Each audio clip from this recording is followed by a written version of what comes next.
Medical college और विश्वविद्यालय दाबी गणधारणा। नयगढ़ जिले में मेडिकल कॉलेज और नयगढ़ स्वयंशासित महाविद्यालय को विश्वविद्यालय मान्यता दाबी जिलापाल कार्यालय में गणधारणा अनुष्ठित होईछि।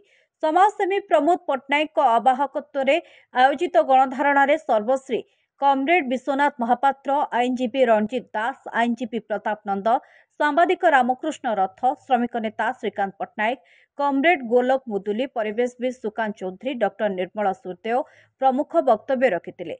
यह सहित गणधारण दलमत निर्विशेष बहु व्यक्ति सामिल होते।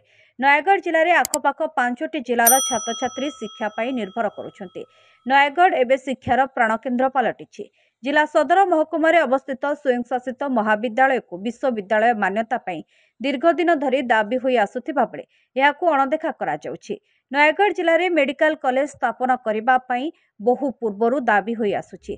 दुईटी दाबी नहीं गणधारणा आरंभ होइतिबा बेले ए संपर्क में मुख्यमंत्री उद्देश्य दाबीपत्र प्रदान करा जाइतिबा बेले जिलार प्रत्येक ब्लॉक रे गणधारणा करा जाई नयगढ़ जिले में मेडिकल कॉलेज स्थापना और विश्वविद्यालय प्रतिष्ठा निमंते जनसाधारण को उक्त आंदोलन में सामिल करा जिबा पई प्रस्ताव गृहीत होइतिबा सूचना मिली।